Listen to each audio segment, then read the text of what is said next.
welcome you to the Arizona Veterans Memorial Coliseum in Phoenix for this Millennium Edition of Bowling's U.S. Open presented by AMF. Right now, let's meet the players, starting with our lady finalists.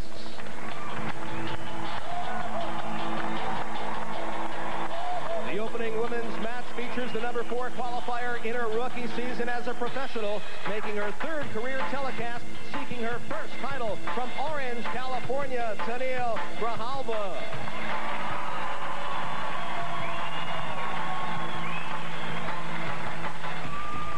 Our number 3 qualifier won the U.S. Open and was crowned Rookie of the Year in 1996.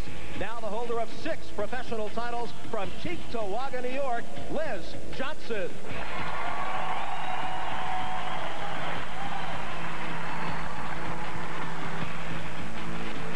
Next up, qualifying number 2, this 1998 Bowler of the Year already won a title in 2000, bringing her total to 15. A U.S. Open victory will complete her triple crown. All the way from Morley, Perth, Australia, Carol Gianotti-Block.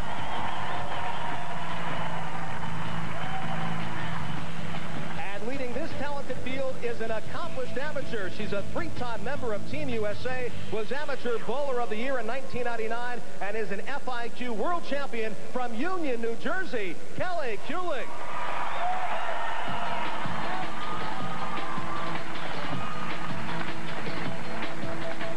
Men's side, the opening men's match will feature a 19-time champion trying to become the 5th person in PBA history to win the Triple Crown. The 4th qualifier from Claremont, Florida, Norm Duke.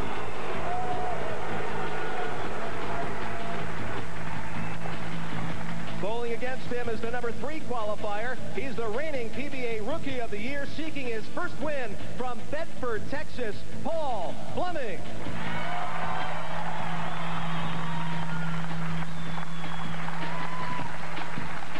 Rounding out the first match is the number 2 qualifier. He's after his 1st title since 1992 from Sandusky, Ohio, Jeff Lizzi.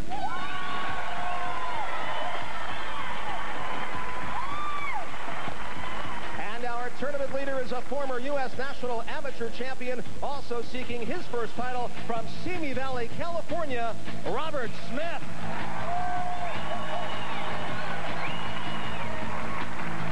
Here is your final 8 in the 2000 U.S.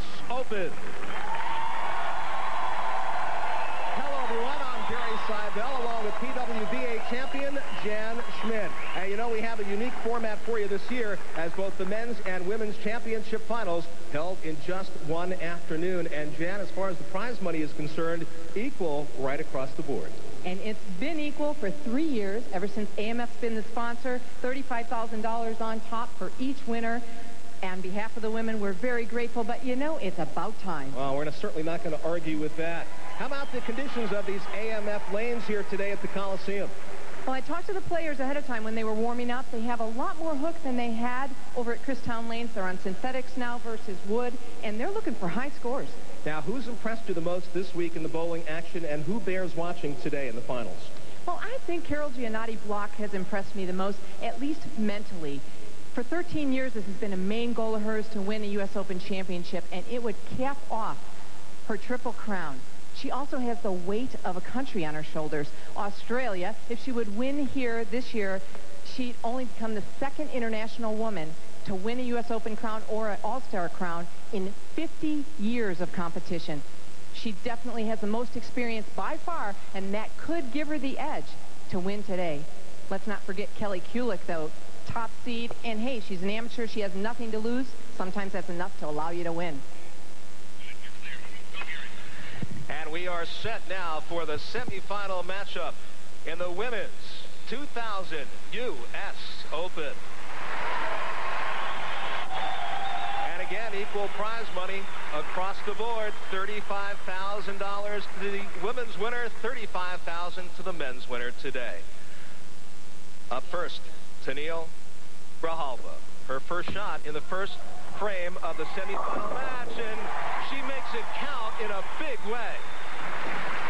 Hard to believe that she did it just in her 1st year on tour. Would never know it with that opening shot at a U.S. Open. And now, Carol Gianotti. Gianotti-Block, 15 titles to her credit. Goes Brooklyn, gets the job done.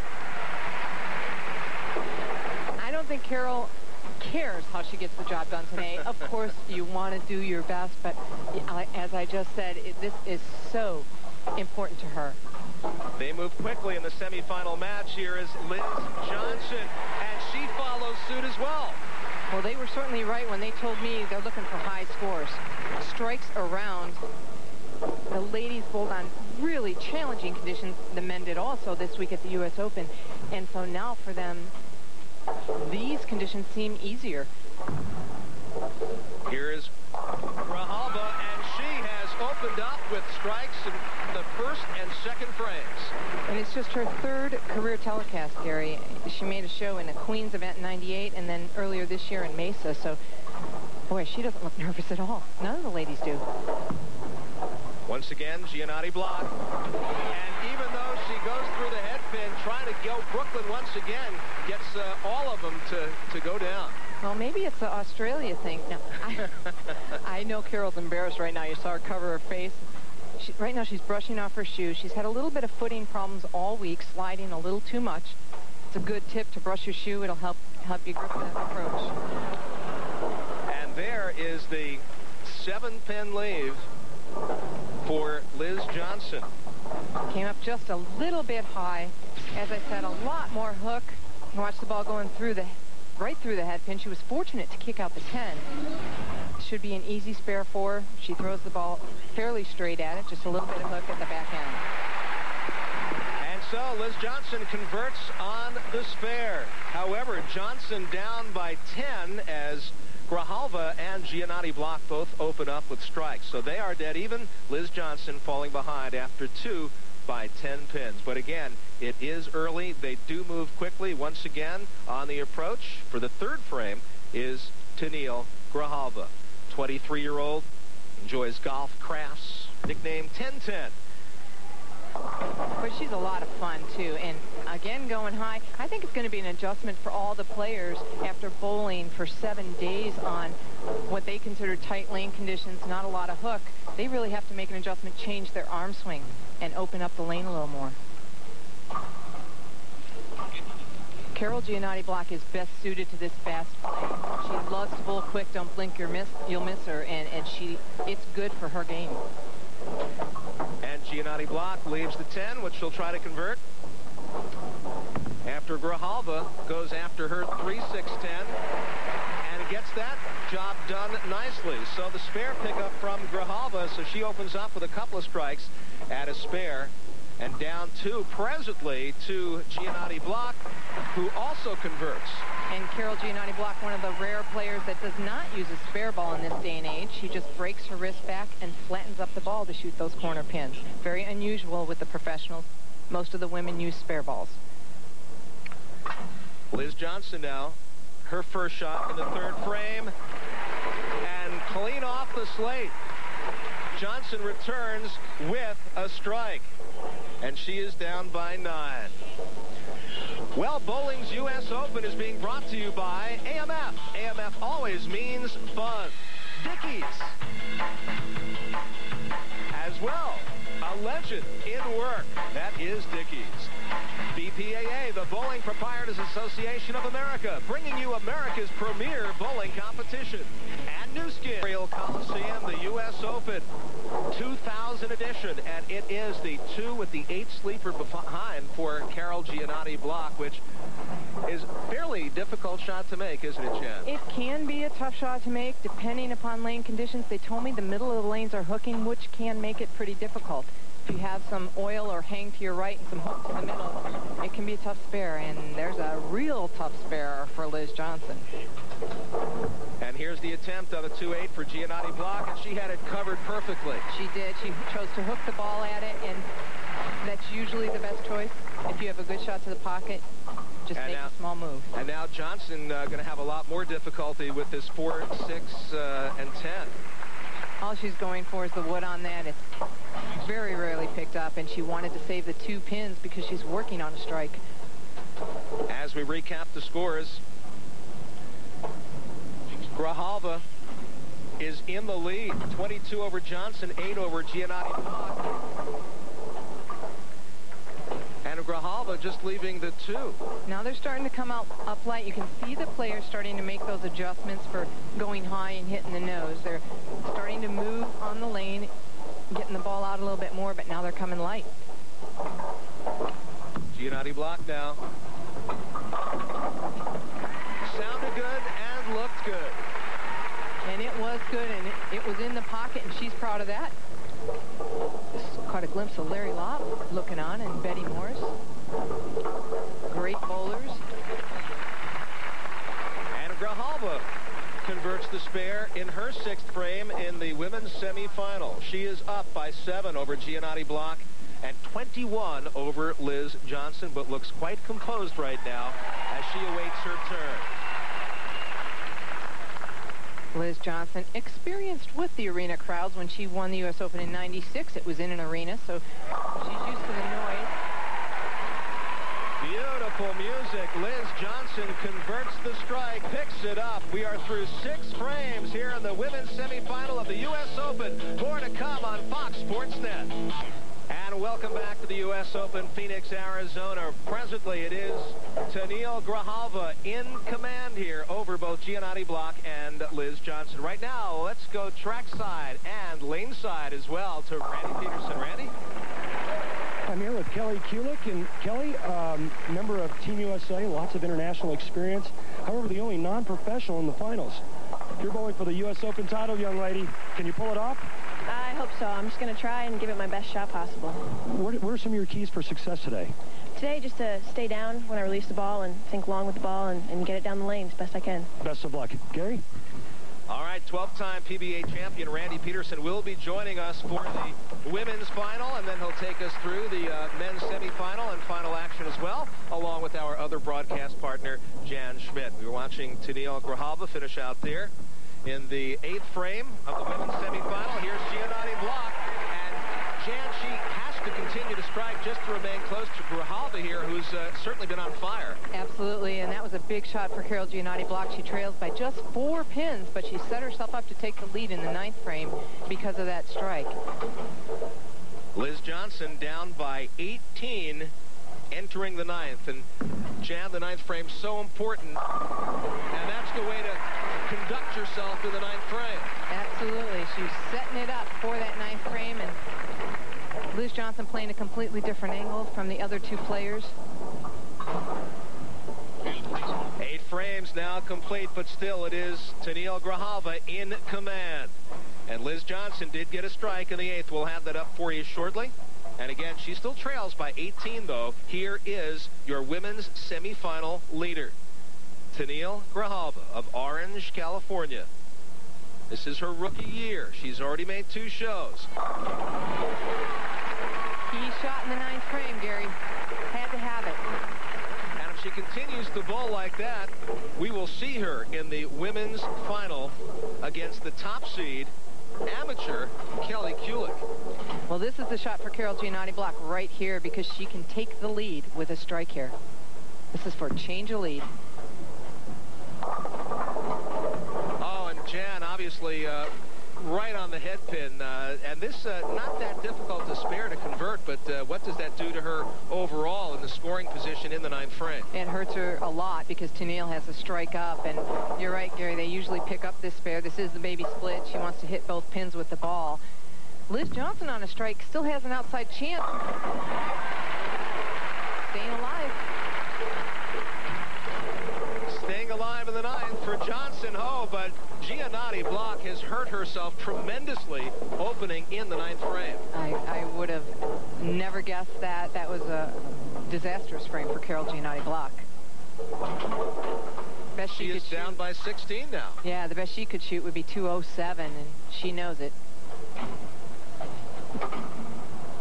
Tough break for her coming off elbow surgery, saying she's finally feeling like she's getting back to her old form. Here is your Ooh. Gets a little lucky and just leaves the 2 standing. Yeah, fortunate that she can pick this spare. She had an opportunity to close out this match and didn't take it.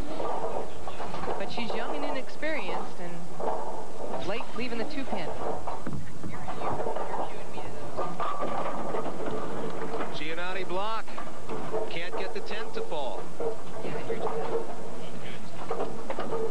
possible 207 for...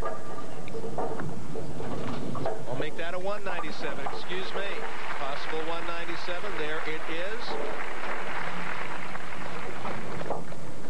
Yeah, Carol Gianotti-Block has no chance to win this match right now. Tennelle Grijalva can shoot 213, but Liz Johnson can step up and win this. What a turn of events. Liz Johnson working on a double heading into the 10th frame. And, of course, important for Grijalva to get the most as she can on her fill ball. She does. She picks up the strike. Pin count really important because it's a matter of whether Liz is going to have to throw 1 or 2 strikes.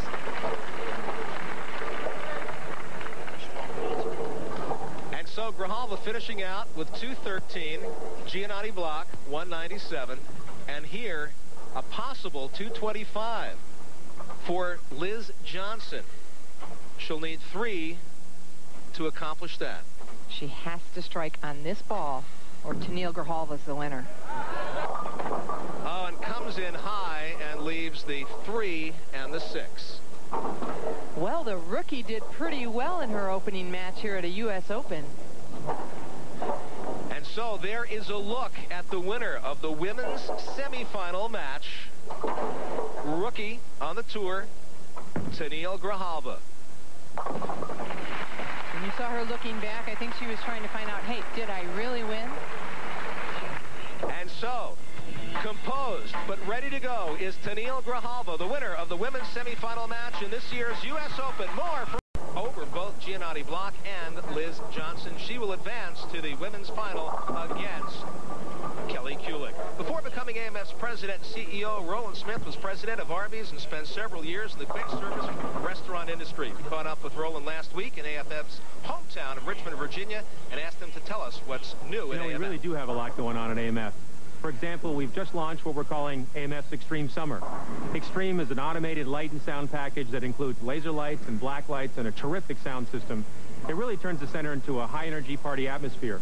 It's really great for the 20 to 30-somethings, but it also adds a fresh new... Dugan just missing out again. She's bowling great this year. Amanda Bradley, she's the 99 AMF World Cup champ out here.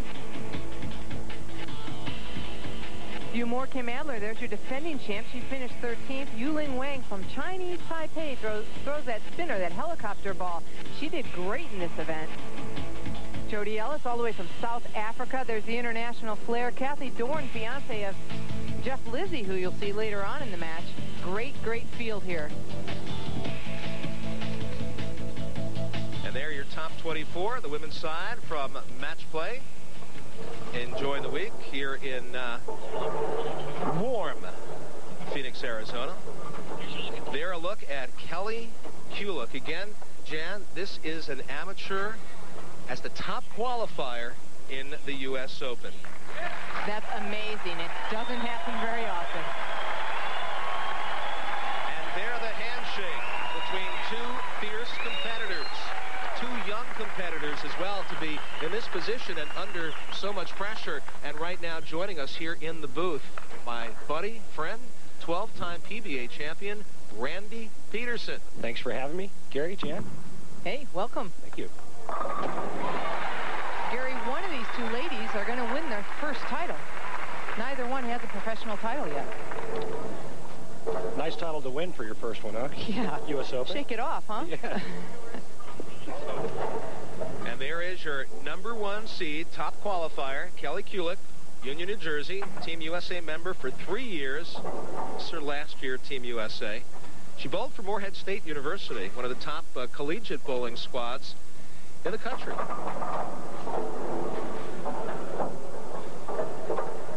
They call her Double K. Can you guys figure out why that might be? Jan would probably know. I have no idea. Let me think. Kelly Kulick. All right. Spelled K-U-L-I-C-K. And Kelly starts out leaving herself a baby split there, the 310. Exactly. We just saw Carol Gianotti-Block shoot at it and was not able to convert. Again, she wants to hit both pins with the ball, ideally. There are alternatives, but she's not going to try them. Here's her attempt at the spare. Nice Nicely done. Perfect. So Kelly Kulick with a spare in the first frame. Tennelle Grijalva working on a strike. And again, both these players, you probably haven't seen them much before. You've only seen Kelly Kulick do it in a double show with Marianne DeRufo, never on a PWBA telecast or any professional event. As you point out, never have seen these two bowlers before, and that is a 7-pin lead for Kelly Kulick.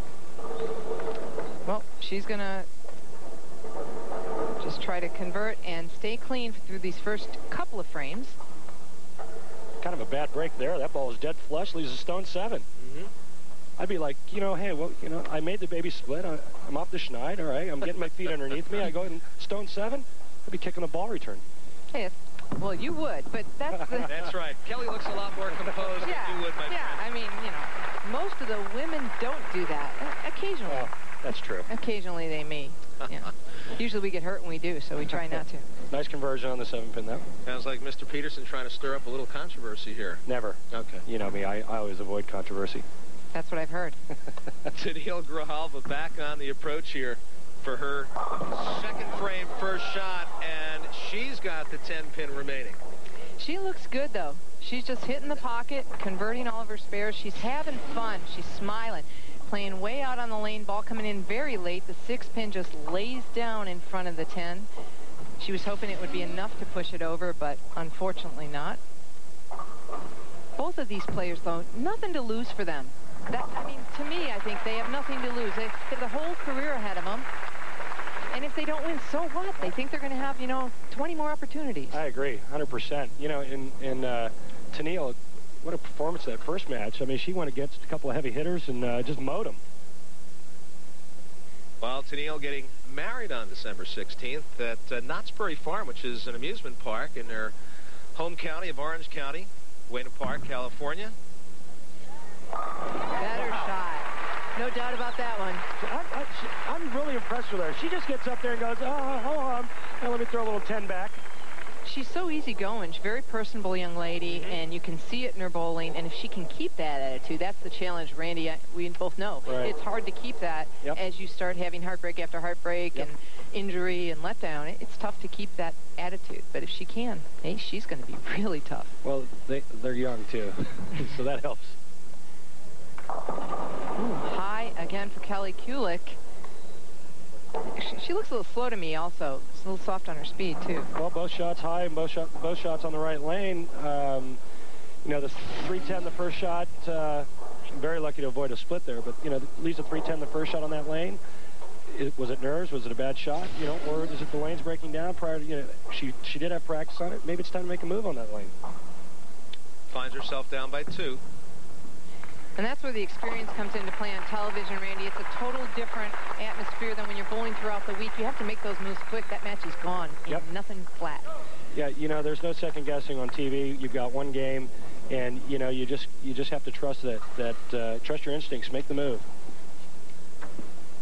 As we said, Kelly Kulick trailing by 2 as she is up on the approach in the 4th.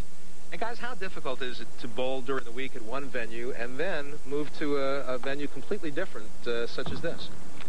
Well, I mean, the pros are used to it. The pros bowl in a different place every week, and so they're used to adjusting. I think, though, for a tournament leader especially, when they've led on one particular condition and one lane surface, and then they have to come for the finals on a different lane surface, sometimes it's a little maybe unfair to the tournament leader. Look at the spare maker, the baby split we've been talking about, and the arrow's showing you exactly what I've said. The ball should hit both pins, the 3 and the 10.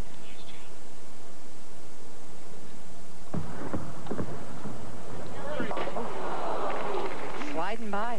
And what happened there, besides the fact that she only converted the 10? She just caught a little more conditioner than she expected. The ball continued to slide. She was playing that with a little hook instead of playing it totally straight with a plastic ball. It is still early, but now Kulick down by 15 to Grijalva, who certainly seems to have all the composure in the world for a 23-year-old in a major championship final match. That one a little wide. Oh, come on, baby! Oh. Rocking, but not rolling, huh? Doing a little shake it up there. You know, the other thing that Tennelle has going for her is she's got one match under her belt. Came in light, everything pushing at the 7, hit 3 times. The audience is trying to get it down on the replay. Yeah, we better check that pin. And Grijalva makes the spare in the 4th, still up by 15. We are through 4, and a look at a couple of the youngsters here, possibly future professional bowlers. What a guy, the kid on the left looks a little bit like a young Randy Peterson. He does. Very young Randy Peterson. Yeah, he does. I was going to say, hey, they may be competing against you in a few years, Randy. Bless that child. Well, okay. Good luck. Better looking than Randy Peterson, but still a young Randy Peterson. You want a piece of me? Hit it. There you go. All right, that was the break she was looking for the shot before. 7 and 8 both fell late on that shot. Ball very, very late, sliding longer and longer in behind the head pin. Look at the 8 pin, then the 7. Come on, give it to me. Oh, yeah. Amazing concentration on her part. Her eyes never left the pins. Oh, that was a bad shot. Sent that way right. You know, I watched Kelly all last night, and her push away is very deliberate. And when she pushed it just a little too far out, she would sail it right every time. She got a little too deliberate with that push away.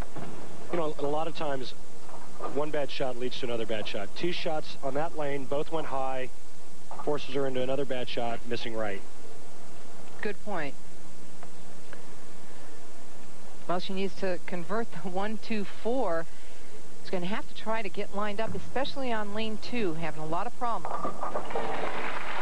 And nicely done by Kelly Kulick to pick up the spare in frame number 5. We are, in fact, halfway through the championship match in this year's Women's U.S. Open.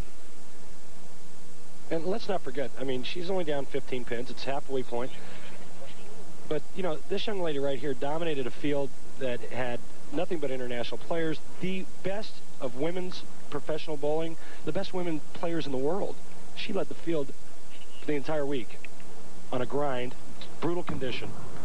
Absolutely. She was consistent throughout the week, too, and that's what it takes on a condition like that, and to keep your head together and on a condition like that, and now come out here and a little bit higher scores. But she also said she'd be a little nervous about bowling by herself. You see, she crossed over on that shot, leaving the 6 pin. She just is not lined up at all right now. She's fishing. And when you get like that, sometimes you start scrambling, you don't execute either. Yeah, that's a really bad place to be. And so, Kelly Kulick does get the spare. Through 5.5. Women's U.S. Open Final. We'll be back in a moment. And welcome back to Phoenix, Arizona. Arizona Veterans Memorial Coliseum. And take a look at the current score in the Women's U.S. Open Final.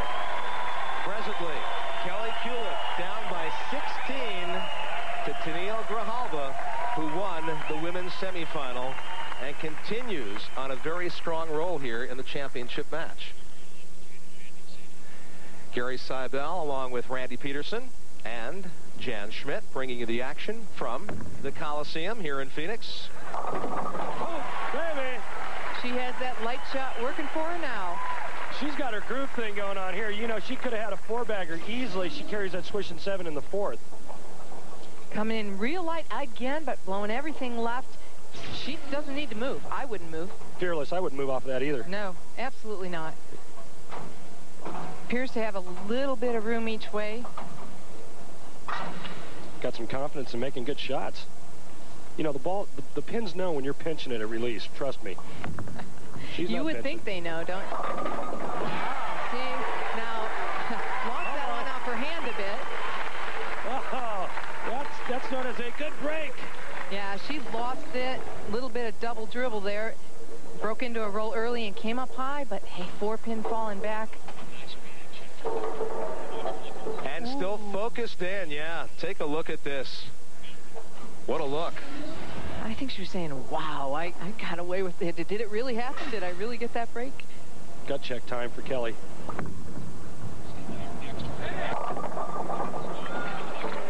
And time now to take a look at the Dexter footwork of the pros. Top seed Kelly Kulick, she has a 5-step approach, slides that first step, kind of a medium slide here, and she doesn't want to slide too much. She's wearing the Dexter shoes, number 4 sole, number 2 heel that grips the approach. Kelly, more of a power player, doesn't like a real long slide. She wants to be in control at the foul line. So the players change their heels and soles according to the approaches. Tough break there. Yeah, chops it. Yep. And an open, she finds herself down by 49 after 7 in the championship match. And this is just so tough after leading all week. Yeah, it really is. And she's so much better than this, you know, not even indicative of her talent. One of the best players I've seen come along on the tour in a long time. And it seems like she's been having problems just getting the ball in the pocket the entire match. Yeah, she had a little trouble with her release on that shot. She's just, you know, she's, I think, in panic mode. I mean, what are you going to do?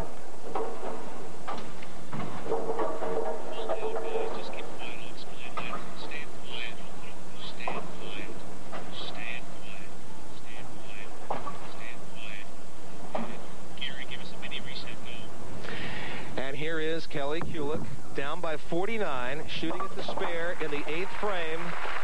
She picks it up, but she certainly has her work cut out here. She sure does. And, you know, Randy, you've probably been there. I mean, as a top seed when you just can't find anything. I've never been there, Jan. No? Never been a top seed? I'm kidding. In this venue, you're not sure what your ball's going to do when it leaves your hand. It's really hard to pull the trigger, and that's what's happening with her. Light hit that didn't carry. On the other hand, Tennelle knows exactly what her ball's doing. I mean, she's getting up there making good shots, couple light hits, but you know what? She's around the pocket. She's not getting into trouble, converting her spares. She's in full command. And as long as Kelly's not striking, she doesn't have to change a thing. Right. If she can 9 spare, she's happy with that right now. Yep. And smart to stay with it. Another spare conversion for Grijalva as she keeps rolling on here. Through 8 frames, she is up by 48. Stay focused, make good shots, stay out of trouble, make your spares.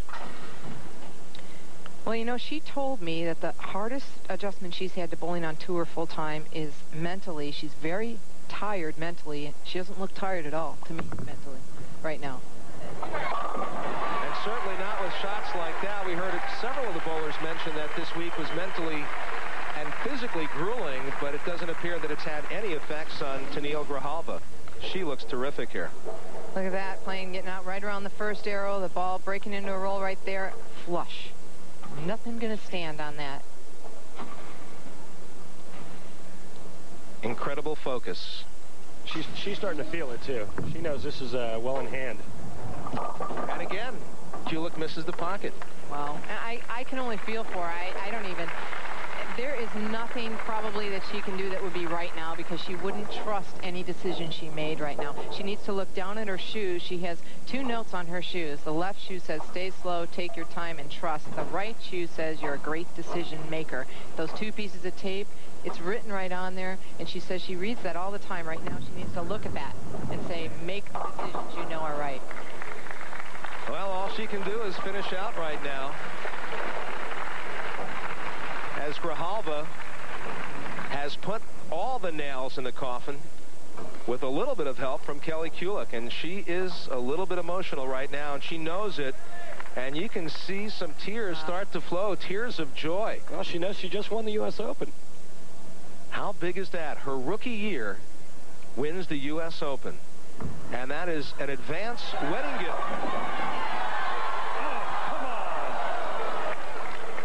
Listen to this crowd wanting her to strike. You know, they appreciate what she's done all week.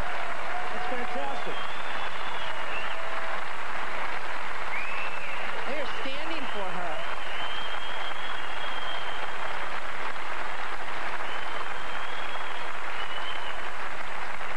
Kelly did not put up a strike this match. Well, she can spare here and have one more shot at it. Come on, and there it is. And the crowd certainly behind Kelly Kulick. They just want her to have a good afternoon, even though there, in fact, is your 2000 Women's U.S. Open champion, Tennelle Grijalva. Certainly feeling it right now. What must be going through her mind? She is the champion. What an incredible effort. What an incredible week for her. And there's a smile now. Yeah, smile behind the tears. It's going to be hard for her to get up and finish after she's already won. You know what?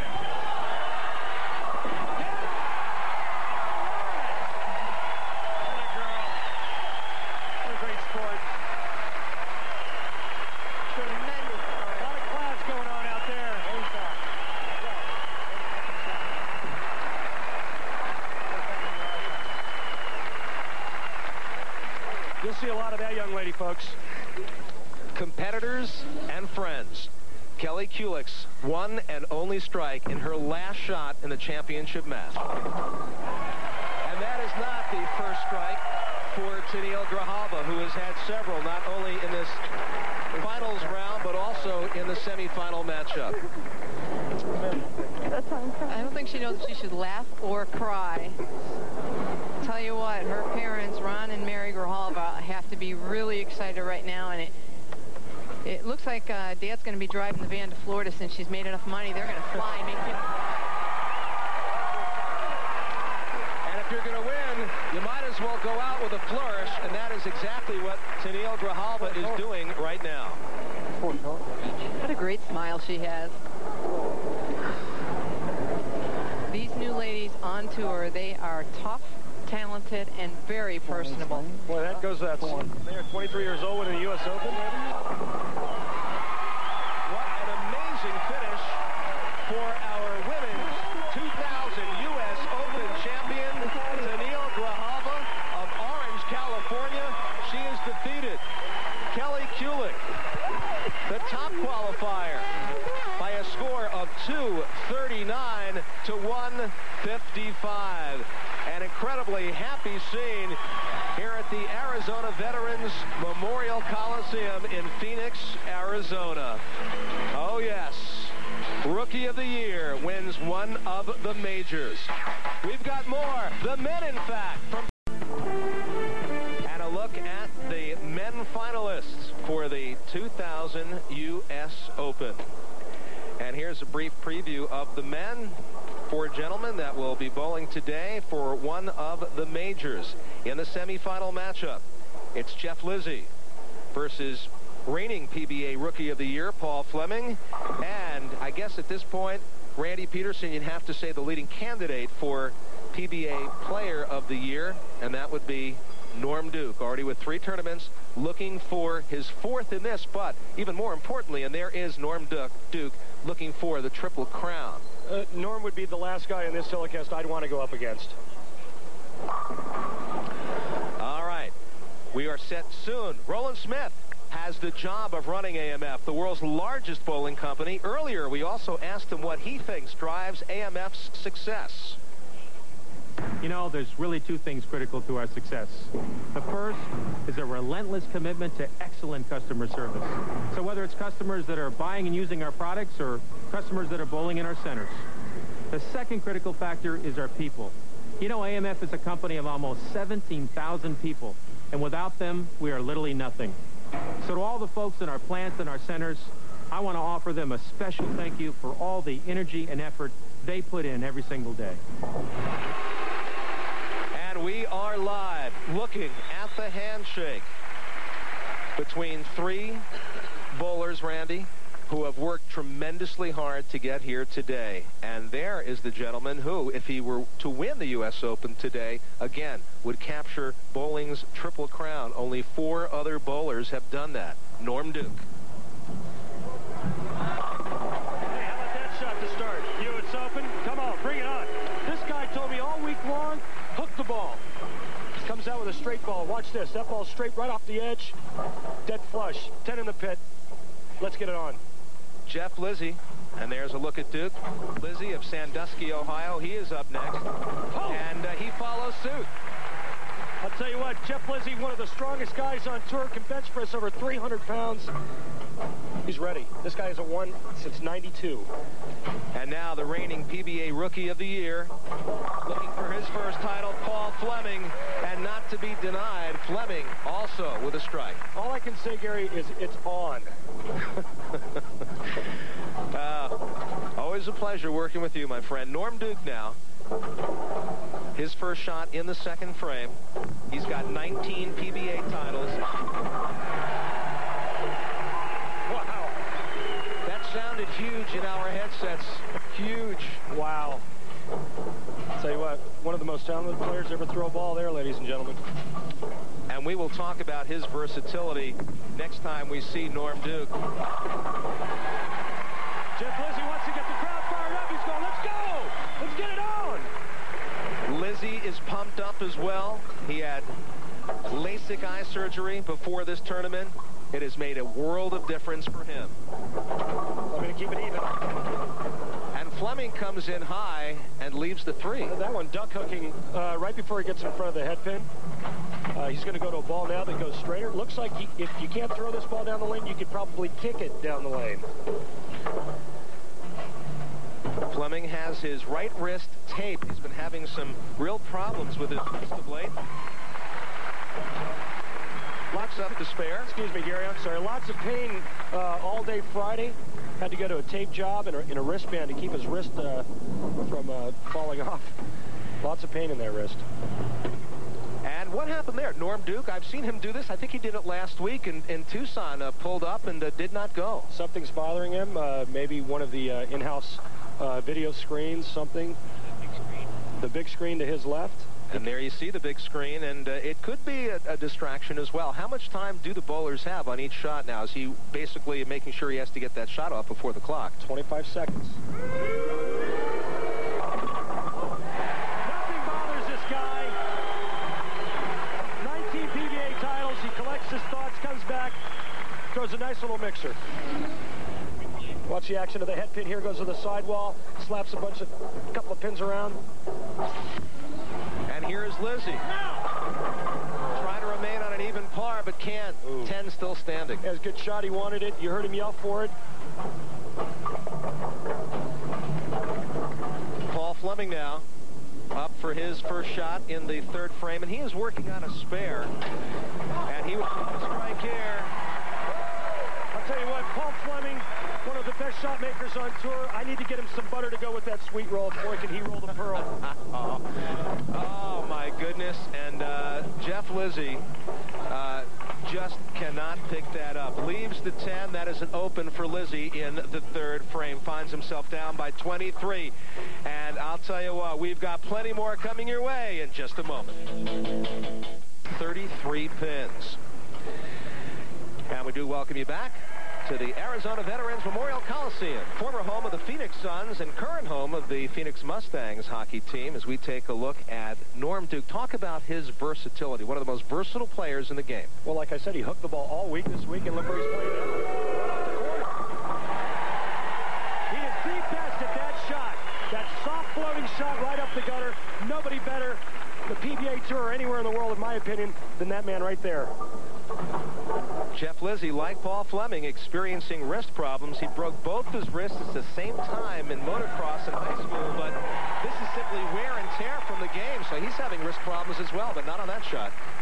Well, you know, Jeff went to this wristband because he likes to put his, or kind of tilt his hand, and this wristband has changed his roll. Look at the great action there. Obviously, that roll is working.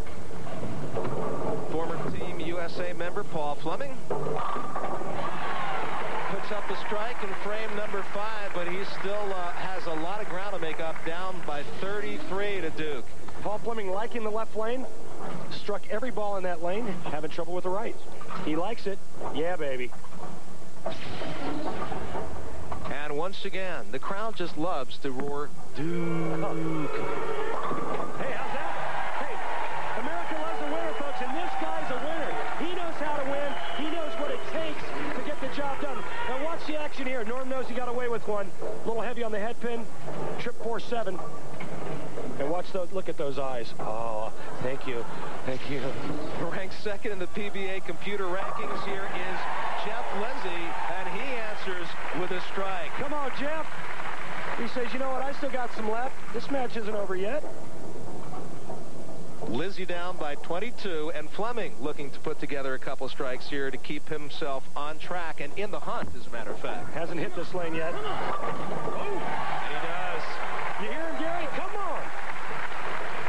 And we are through 6 frames of the men's semifinal match in the U.S. Open, and it is Norm Duke, 22 over Lizzi, 33 over Paul Fleming. We'll be back. And bowling's U.S. Open. This is the semifinal match of the men's championship. And right now, standing by with the top qualifier is Jan Schmidt. Jan? Robert, you've been out here on tour for 3 years, haven't been real happy with your success. In fact, you considered quitting. You made a big change. What'd you do? I went back home after the first swing earlier this year, and I came back and I switched my grip around. I went to a grip called Sarge Easter. Basically, all it is everything stays the same, but drop the ring finger down from the fingertip to a conventional grip. What it's done is actually allowed me to get the ball off my hand a little easier, so now the feel's a little bit better. So when I do throw bad shots, I can actually tell what's going on. So far, it's been really good this week, so hopefully it keeps going. It's definitely gone good. Congratulations. Good luck today. Back to you, Gary. All right, Jan, and Brandy, that new grip has certainly put Robert Smith in good stead here in the U.S. Open as we return to the semifinal match. And again, it is Norm Duke in control, looking for his 4th title this year. 22 over Lizzi, 33 over Fleming. He's up in the 8th frame, and Randy, this guy is just as hot as they come. Feeling it. I mean, this guy, what can I say? I can't say enough about Norm Duke. This ball just going to flush, 6-pin going to the wall, cutting the 10 out, and watch this reaction. He's running it out. He knows it. Here's Lizzi, and Lizzi didn't like it as soon as it came off his hand. You could hear the reaction from Lizzi early on. He did not like that as soon as it left his hand. Nope. Bounced it into the heads a little bit. Not really sure what causes Jeff to do that. But when that happens, it takes revs and rotation off the ball, and the ball usually is not going to hook. Reigning PBA Rookie of the Year, trying to get the job done here. And oh, fortunately, at least gets the 7 to kick out late, just the 10 remaining. Well, you know, the other two guys, Lizzi and Fleming, are bowling. They're bowling well, but they're just not doing enough to catch this Norm Duke. Jeff Lizzi converts, but he has fallen behind by 34 now. So that spare cost him dearly as we watch Paul Fleming finish out his 8th frame. He is down by 44, and we'll take a look at the score. Let's recap it through 8 frames. And in the semifinal matchup, Norm Duke, a comfortable lead. He is in a zone. He is up by 34 over Lizzi, 44 over Paul Fleming, and here he is in the foundation frame. And Randy, how do you stop that? He didn't even like that shot. He put his hands up going, oh, God, don't get me in any trouble. Leaves a soft 10, 6 goes to the wall, and tomahawks the 10 out. Watch this. He doesn't even like it. He's going, come on, ball, please. 6 goes into the gutter and just tomahawks the 10. Lizzi desperate to stay close. That's the best he can do. You can't do any better than that. But if Duke keeps striking, obviously this one is history. Paul Fleming on the left lane. Beautiful shot. Just lucky to be here. Talked to a couple of his reps, Steve Plumpkin and Hank Boomershine. Said he's even lucky to be here today. His wrist was so bad. Watch this ball. This is what you want to copy at home. Just beautiful. What a great touch he has. 5 in a row for Duke heading into the 10th, and 8 strikes in the first 9 frames. Oh my. 279 possible. He knows it. He's moving on to bowl the title of what he said to me earlier, the biggest tournament of his life. They cannot catch him now. No matter what Lizzi or Fleming do, they can strike out. But this semifinal match belongs to this man, Norm Duke, after his 4th of the year, 20th of his career, and the Triple Crown.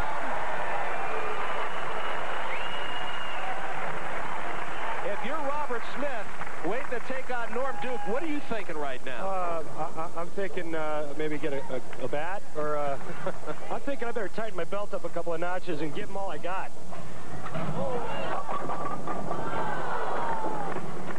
Jeff Lizzi with possible 224. He makes a spare. And you know what? As great as Norm Duke is bowled, and there he is. Okay, congratulations from the other two guys. As great as Norm Duke is bowled today, let's not take away from the other two guys, Jeff Lizzi and Paul Fleming, and what a great job they did all week just to get here. And there, a look at the man who is having a career year right now. He said the win in Tucson last week gave him incredible confidence. This was going to be the most important tournament of his life. Great shot by Paul Fleming. He's going to really enjoy the next couple of months off. Get that wrist back into shape. But just another great player. You know, the condition this week, what I would term as being ugly, and just a big mental grind for these guys, and it's just a credit to their ability that they got this far. Paul Fleming finishing out now the semifinal match. Leaves the 10. They ran into a buzzsaw. Both of those guys bowled very well. They did.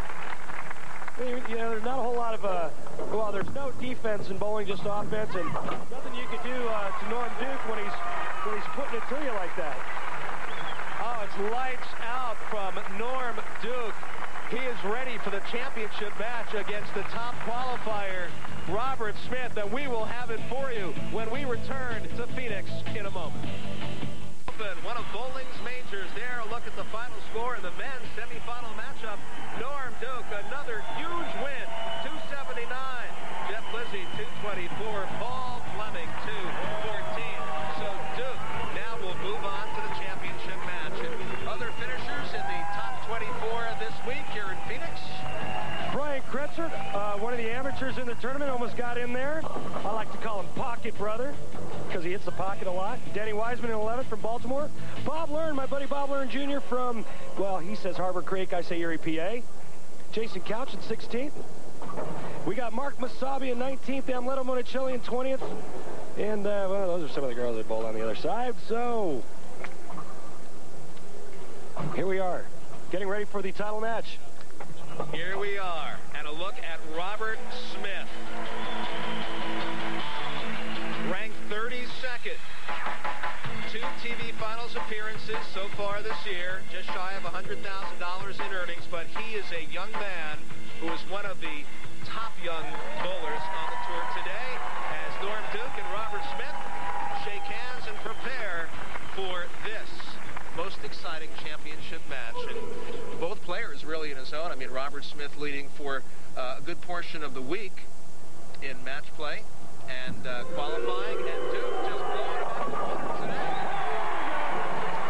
Well, that's where we start a championship match for the U.S. Open title. Get up there and throw a little soft 10. Now, folks, take a look at this man coming up. Well, before that, take a look at this replay here. We call that the little mixer or swisher. 10's 10 in my book. Folks, get ready, because here comes some rocket fuel. High-octane Robert Smith, highest rev rate on the PBA Tour. Robert Smith, California, and he is cooking early as well. So both players open up with strikes in the first frame of the championship match. Excuse me, Gary. Look at that ball down in the pit, and he says, "All right, we've got it going on now. We've started. Let's get this thing. Let's get it on." As we mentioned, Randy, Smith's grip, he's changed it. He can throw a spare shot at 27 miles per hour. He's hoping he doesn't have to deal with that today. And he's got the highest rev rate on the PBA Tour, as we saw some of it there. Well, what happened? Well, that ball, I think it was left of target, and that ball went through the face, leaving the 3-6-9-10. Watch this ball just hooking so sharp in the back end.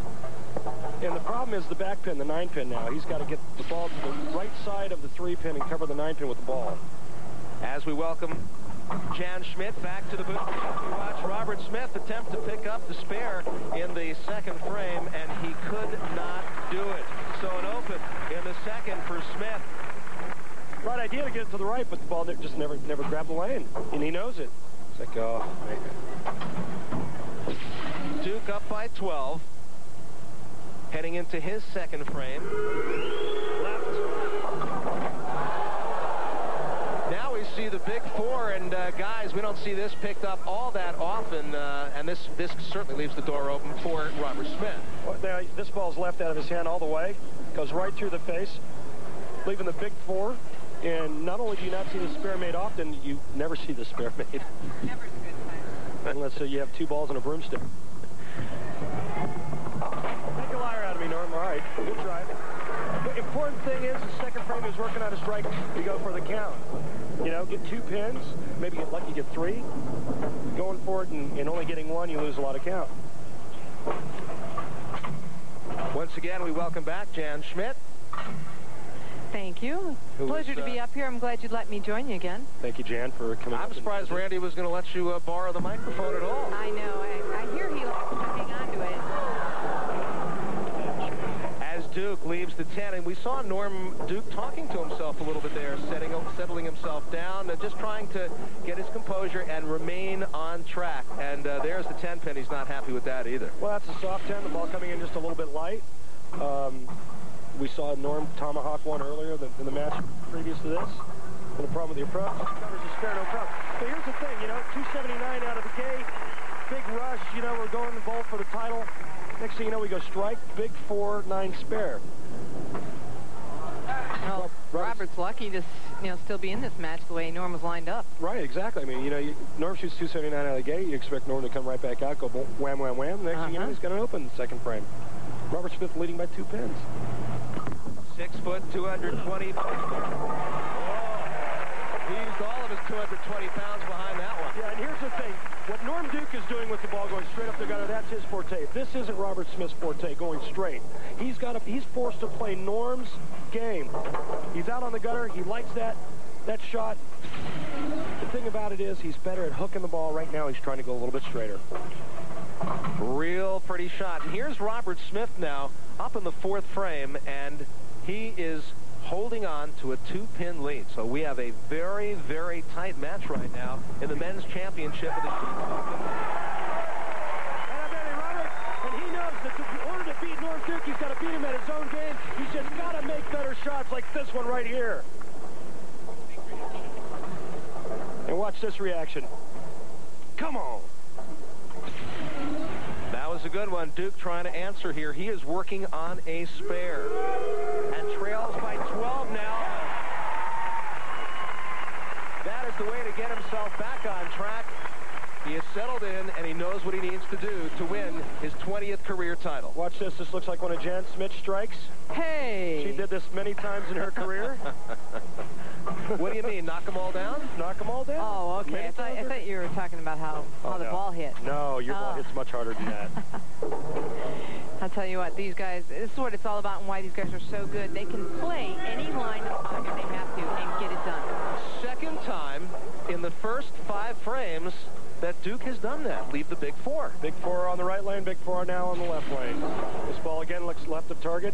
I don't know if the lanes are breaking down in front of Norm or if that was just a bad shot. I mean, the line looked pretty good. All of a sudden, the ball hooks in front of the head pin. Well, 4, 6, 7, 10. Object here is to try to slide the 6 over into the 4 and into the 6.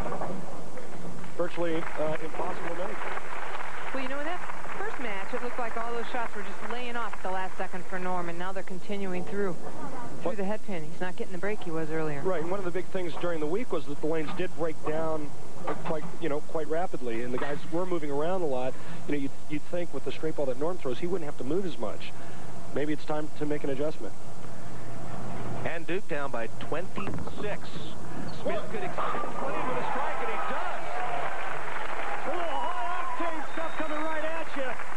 That's in-your-face stuff for Robert Smith. He says, you know what, I'm going to get out on that gutter. I'm going to play that Norm Duke shot, and I'm going to strike. Nothing better than striking at the B game. Man, I'm telling you. Runner-up for 1998 Rookie of the Year honors, looking for his first PBA national title. He's got 3 regional titles. And he has been waiting as long as some of the other PBA players have for their first national title, but I'm sure he would absolutely love to have this one. Let's take a 36-pin lead. Ouch. Well, this is what we saw all week long in Christown Lanes. You make a bad shot, you pay for it. They're definitely paying this game, both. This ball's left all the way. He knows it. He wants it to hold. He's waving it right, and not a real good break, leaving the 4. What is that? The 3, 4, 6, 7. I can't even say it, much less make it. Got to get this right in the 3-pin, slide it over. Look out. Oh, what a shot by Robert Smith. And I guarantee you that Norm Duke thought that that was his opening. And Robert Smith may have closed the door, but there's plenty more bowling to come when we return to Phoenix at the U.S. Open. And welcome back, everybody, through 5.5 frames of the men's championship match with Norm Duke on the approach. It is, in fact, Duke down by 32 pins to top qualifier Robert Smith. And, you know, should Norm Duke be able to pull this off today, he would become the 5th player in the history of the PBA to win a triple crown. And I was almost going to ask you, Randy Peterson, if you knew the other 4. Just a little pop quiz, but we're not going to do that. Here's his shot. Needs to get it going. Oh, yeah. All right. Looks like he might have moved in a little bit. Still throwing with the straight shot, but looks like he might have inched into the center of the lane. He'll need a bunch more of those, but we have seen him do it before. 6 goes to the wall, cuts the 10.5. And watch this reaction. All right, come on now. Let's get it going, Norm.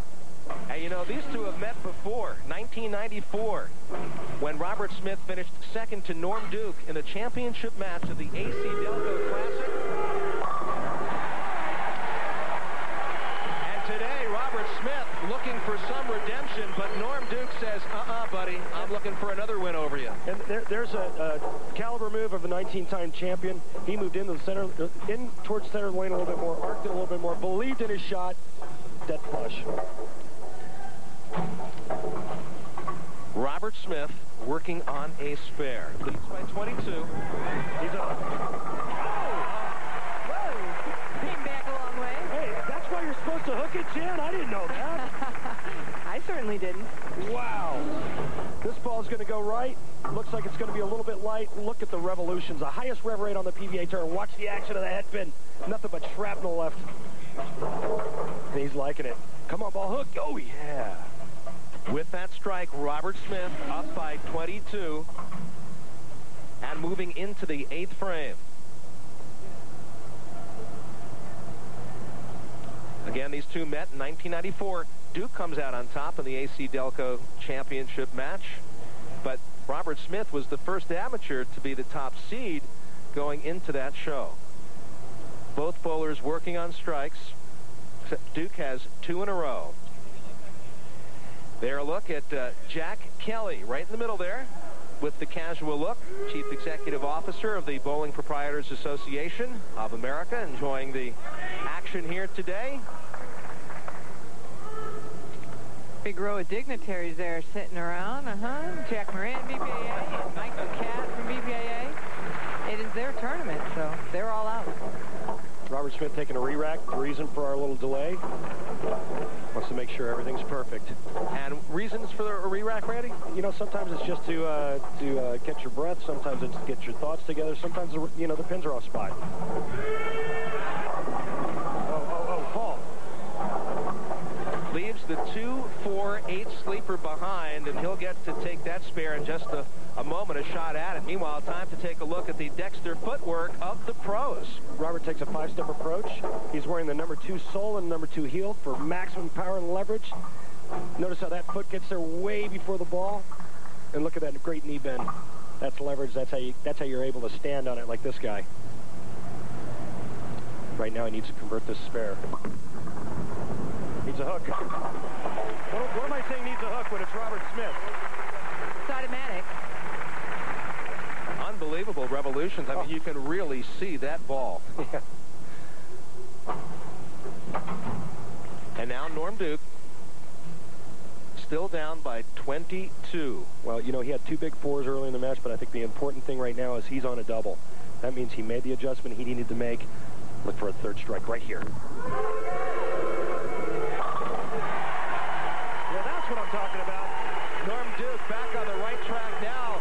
Lost a little bit and you could tell he was talking to himself a little bit, settled down, the sign of a true champion, as you pointed out earlier, Randy. 19 career titles. A guy that wins 19 doesn't get to that stage by not knowing what to do when adversity strikes during the course of a match, and he has certainly made the corrections.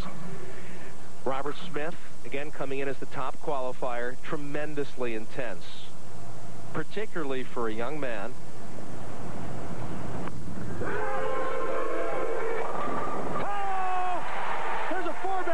After two big fours, then they make a little bit of a move here, and I'm going to come back with a four-bagger.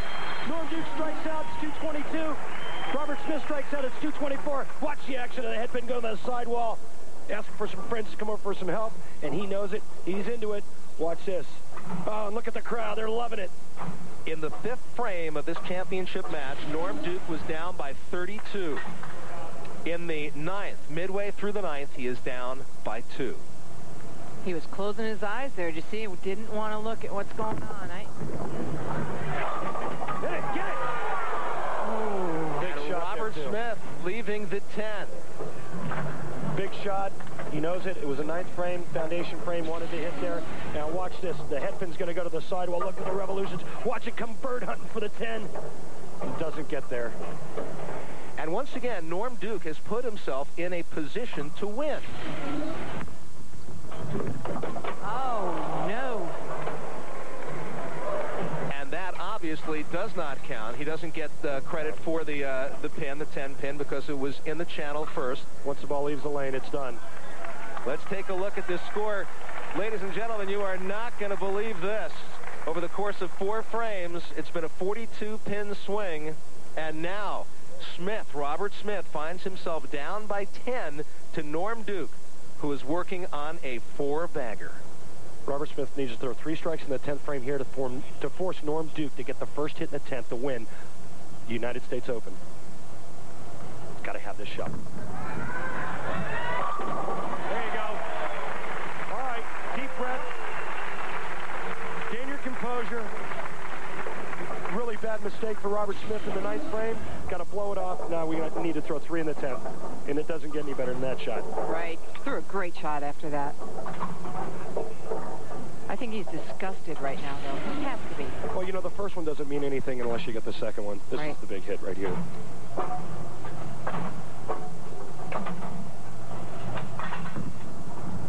He's lay off. All right. No, he knew what he had to do, and now he's going about and doing it. He's gotten 2 of the first 3 in the 10th frame. He needs this one, obviously, and then puts the pressure back on Duke. You can't ask for any more. For the title match, United States Open, a hit right here will force Norm Duke to get the first strike in the 10th frame to win. Basically whatever Robert Smith does here, Norm has to do. Robert gets 9 spare for Norm Duke, 9 spare strike wins. Got to have this hit. There you go. What a finish. He did the best he could do finishing out, and he finishes out with a 202. And for Norm Duke, a strike and 6 will win the tournament. So Norm Duke obviously needing this first strike. He also knows what he needs to do. It's his tournament now to win. Well, I'll tell you what, you can bet this anywhere you want that Norm Duke will make the shot he needs to make. It's whether or not the ball will carry. Strike and 6 pins.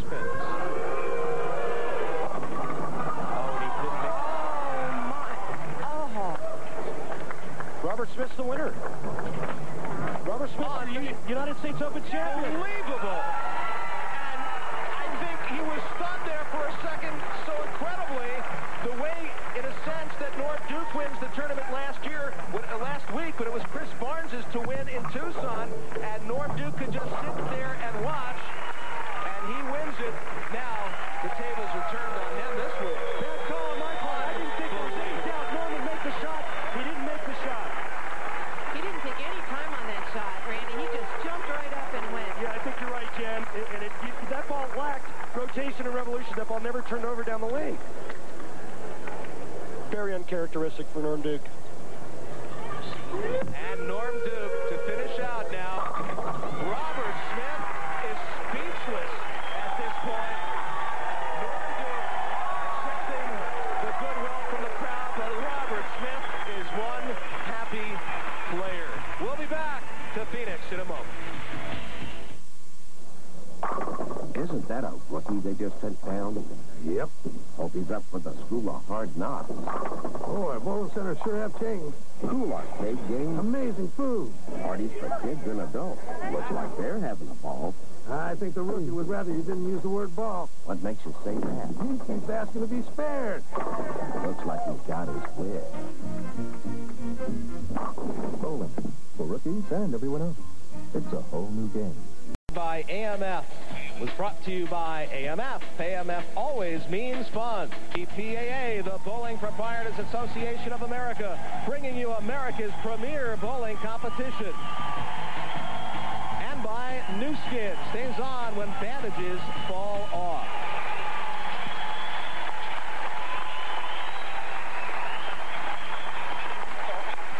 And welcome back, everybody, to Phoenix, Arizona, and the championship of the BPAA U.S. Open. What an incredible performance today by our champions. Of course, we have Tennelle Grijalva here on my right, the women's champion, and to my far right, Robert Smith, who I think at this point is still a little speechless. Congratulations to both of you.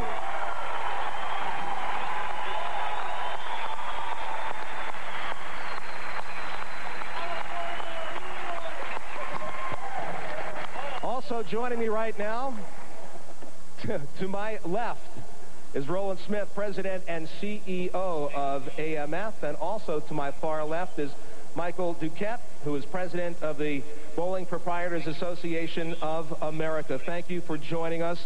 Right now, we have to say goodnight. Thanks to everybody, AMF, the BPAA, and again to our champions, Tennelle Grijalva and Robert Smith, U.S. Open champions for the year 2000. For all of us, Gary Seibel, Randy Peterson, and Jan Schmidt. Good night from Phoenix, Arizona.